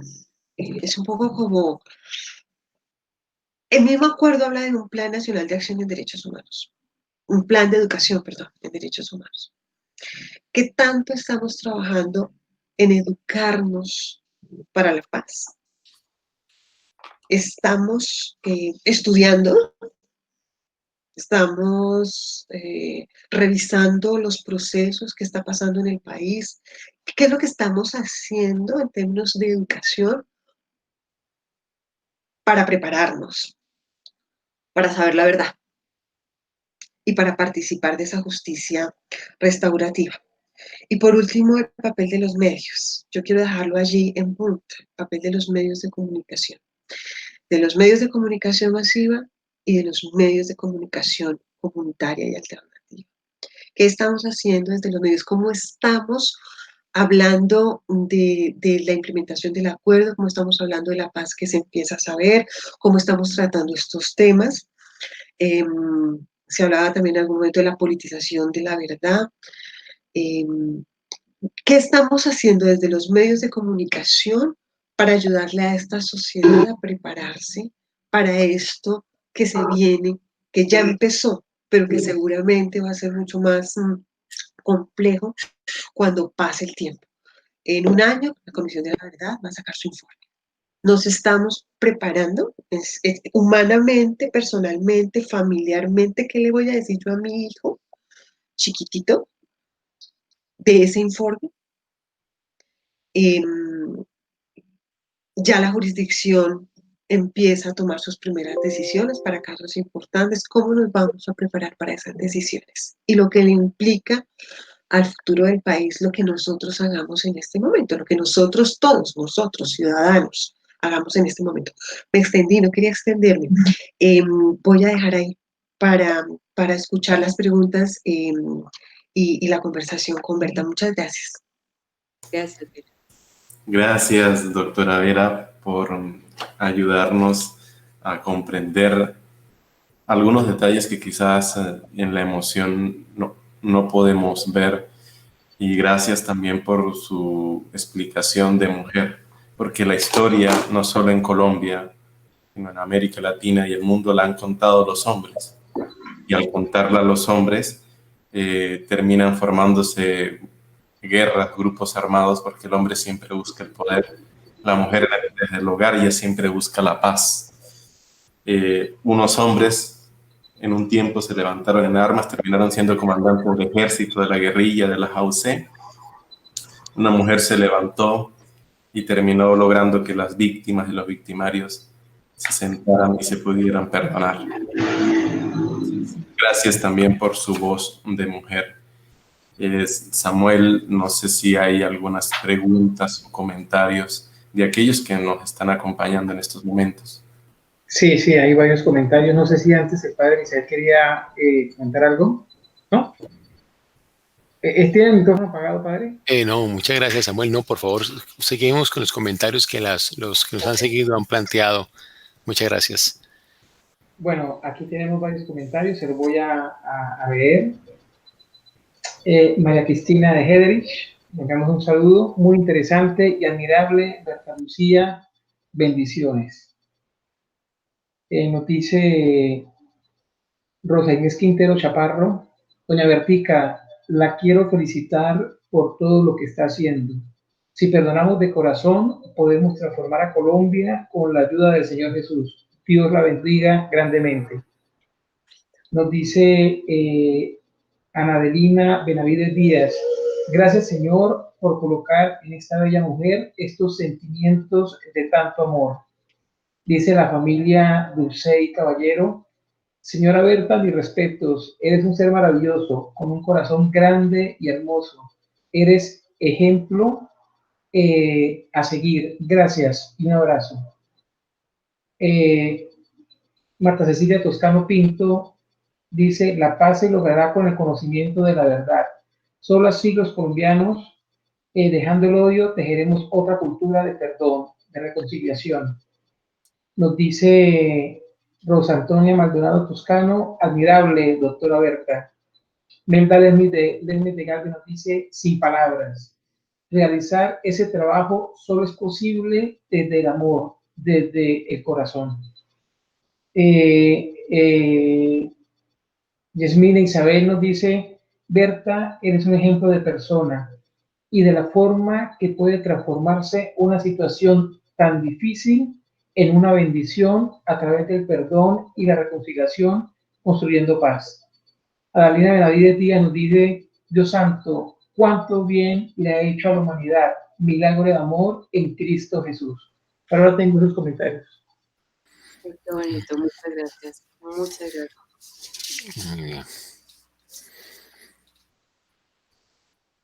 Bueno, a mí siempre me queda el interrogante después de tan excelente presentación, Berta, e igualmente el comentario de Vera, de cómo nosotros podemos también incentivar en las personas con quienes tratamos en la vida cotidiana una actitud proactiva en torno al proceso de paz y su debida implementación.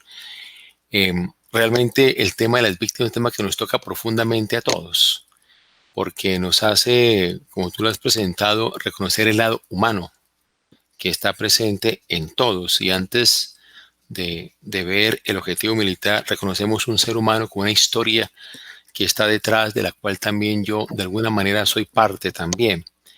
Pero a mí siempre me queda un poco el interrogante en el diálogo cotidiano con las personas con quienes interactuamos, algunos bastante reacios al tema del proceso de paz y con juicios creo que bastante simplistas en torno al mismo, cómo ayudar a ver, yo diría como la perentoriedad de lo que implica este proceso, empezando por un cambio de mentalidad. Yo experimento que a nivel de razones a veces nos quedamos un poco cortos, porque a nivel de razones siempre estamos a nivel de las ideas. El Papa Francisco en su última carta encíclica Fratelli Tutti, él termina hablando de la necesidad de poder mirar como Dios mira, y es mirar con el corazón y no mirar con la cabeza. Eso yo creo que implica una conversión e implica también, pues diríamos desde la fe, una vivencia interior, una vivencia espiritual para llegar allá. Yo me hago la pregunta si es necesario realmente una vivencia espiritual para poder llegar a estos procesos, o podríamos dejarlo solamente en un nivel de una reflexión racional que plantea, pues desde una eticidad, unos procesos educativos que nos llevan ciertamente a unos cambios culturales individuales y colectivos. O podríamos también pensar que desde lo espiritual, desde esa mirada del corazón, es posible ver la misma realidad, pero como lo hace Dios, con los ojos del corazón, con los ojos decir, yo diría del corazón, ver allí el lado humano que está presente en cada ser humano. Pero sí, yo tengo realmente esa inquietud, cómo lograr llegar a tantas personas con quienes interactuamos que son bastante difíciles en torno a esta noción de poder construir realmente una sociedad fraterna y reconciliada. Y lo vemos claramente por lo que hemos planteado, lo positivo y lo conveniente de hacerlo, pero llegar a dar ese paso se requiere de algo que yo aún no logro ver qué puede ser. Yo ahora agradezco mucho las reflexiones tanto de Berta como de Vera al respecto.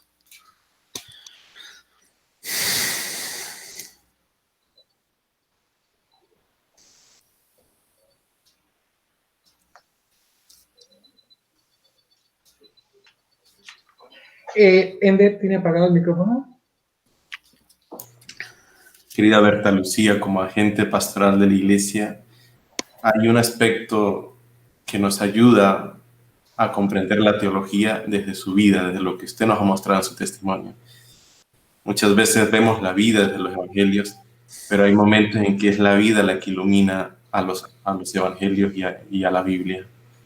Cuando Jesucristo es asesinado en la cruz, lo asesinan, y luego viene la reacción del Padre, que no toma venganza destruyendo a los asesinos, sino que opta por la vida resucitando a su Hijo y ofreciéndole el perdón a los asesinos con la resurrección de su Hijo. Uno se pregunta, uno llega a una situación muy problemática en la teología, que desde la razón, ¿cómo puede Dios perdonar al asesino? Y escuchándote, yo me doy una respuesta, porque conocía la verdad. Conocía la verdad, porque Dios conoce la verdad. sabía quiénes eran los que estaban clavando en la cruz a su hijo. Por eso podía ofrecerles el perdón. Cuando Berta Lucía llegó de Estados Unidos a Colombia, odiaba que no conocía la verdad. ¿Sí? Cuando conoce la verdad, Berta Lucía deja de odiar. Comienza a parecerse más al Dios que encontramos en los evangelios. Pero considero que no toda manera de ver la verdad puede redimir y puede sanar. Tiene que ser una verdad empática. La verdad empática no solo se pregunta quiénes lo hicieron, sino por qué lo hicieron. ¿Por qué los que colocaron la bomba en el hogar, los que le dispararon a este chico, que le desfiguraron el rostro, mataron a sus padres? No solo se trata de quiénes lo hicieron, por qué lo hicieron. Creo que ahí está la verdad empática, en conocer las causas.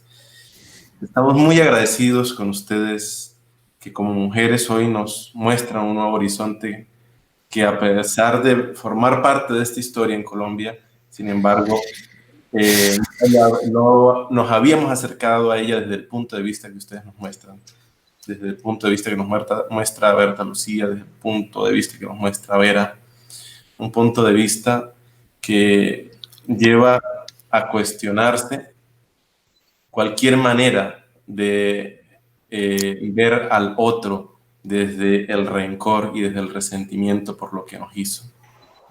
¿Sí? Usted nos muestra un camino, ¿sí?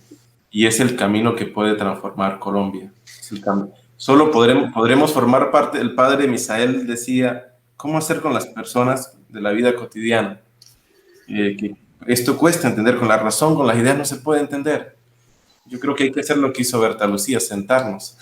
Solo hay que invitar a las personas de nuestra vida cotidiana y nosotros mismos invitarnos a formar parte de esa mesa. Hasta que no nos sentemos con ellos a hablar, quizás no podremos tener esa conversión, ese proceso de transformación y de perdón.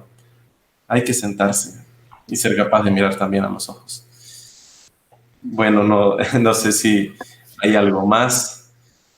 Estamos profundamente agradecidos. A los conferencistas les solemos decir, porque nos toca el corazón, esperamos que vuelvan. Pero yo, Berta Lucía, te quiero decir algo. Hoy no te decimos esperamos que vuelva, porque tú no te vas. El testimonio queda aquí y no deja indiferente. No se puede ir quien no nos deja indiferente, no se va, queda aquí, queda rondando en la cabeza y en el corazón y queda rondando en cada momento y en cada oportunidad que salga esta temática, porque ya no la veremos de la misma manera. Gracias. Muy bien. Muy bien. Muchas gracias. Muchísimas gracias. Muy bien, bueno, muy bien. Muchísimas gracias. Muchas gracias, Berta Lucía y Vera. Gracias por acompañarnos y por ayudarnos a seguir ahondando en este tema y comprometernos más con él. Muchísimas gracias, de verdad. Muchas gracias. Muy bien. Gracias. Hasta luego.